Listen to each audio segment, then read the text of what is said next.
The residents' decision to take the government to court came after their arrest in 2020. They allegedly held a meeting in this community hall to find ways of getting water. They were then arrested for violating the COVID-19 rules.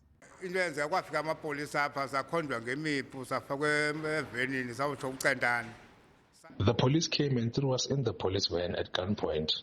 We were taken to the police station in Centane before we were charged 10,000 rand each for violating COVID-19 rules. But because we are poor, we called the Masifunde Development Trust. They helped us and we were released.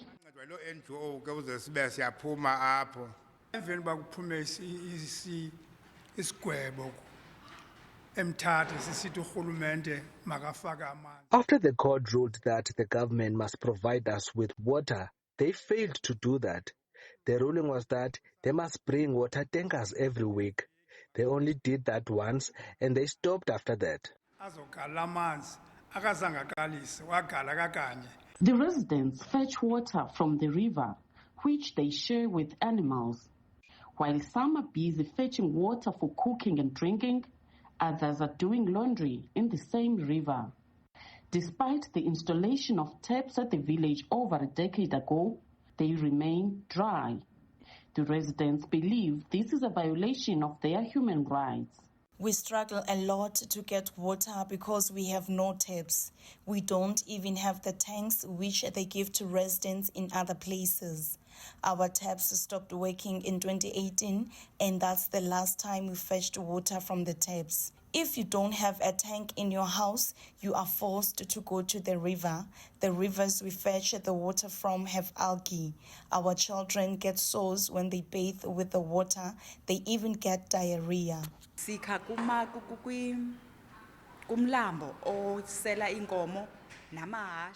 fetch water from the river which we share with cows and horses. The water is algae now because there's no rain, and it is also salty. Even those with the tanks run out of water. So we are struggling and we wish the government could help us. Water is very important. It is our right, but the government is violating that right. Because we are South Africans, we are supposed to have amanzi acocekileyo asinawo thina. The non-governmental organization is also of the view that the rights of the residents were infringed. We engaged with our lawyers. We also invited the Center for Environmental Rights in order for them to be of assistance regarding what was happening in the area. So that was the reason why we took the local municipality, which is Umnquma local municipality, to court. And then in our papers, we also included the provincial government.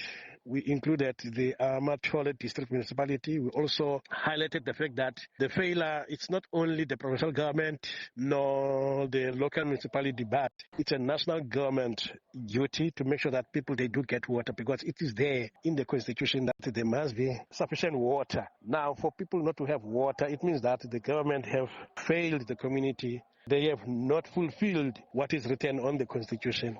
In 2022, the Mthatha High Court ordered the Amathole District Municipality to take steps to address the water crisis in the village and surrounding villages under Ward 28. But the residents claimed that the municipality only did that once. In November last year, the community, with the assistance of the NGO, approached the Mthatha High Court again, this time taking the Amathole District Municipality, provincial government, as well as the national government.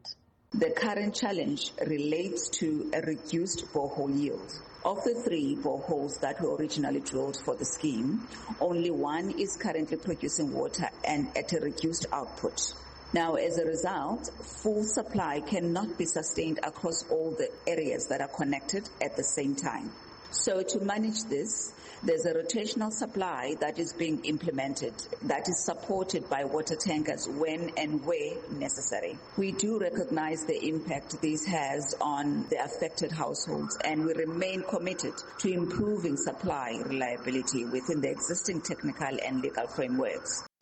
This is the second community under Amathole District to take the legal route to force authorities to provide them with basic water services. Disgruntled residents of Folokwe in Willow Vale took the municipality to the Human Rights Commission. complaining about water shortages. The Commission acknowledged receipt of the letter from the devastated residents, but for now, while the residents of Nombanjana await the High Court's ruling on the water crisis in their village, their plight continues unchanged. Fundiswa Mhlekude, SABC News, Centane.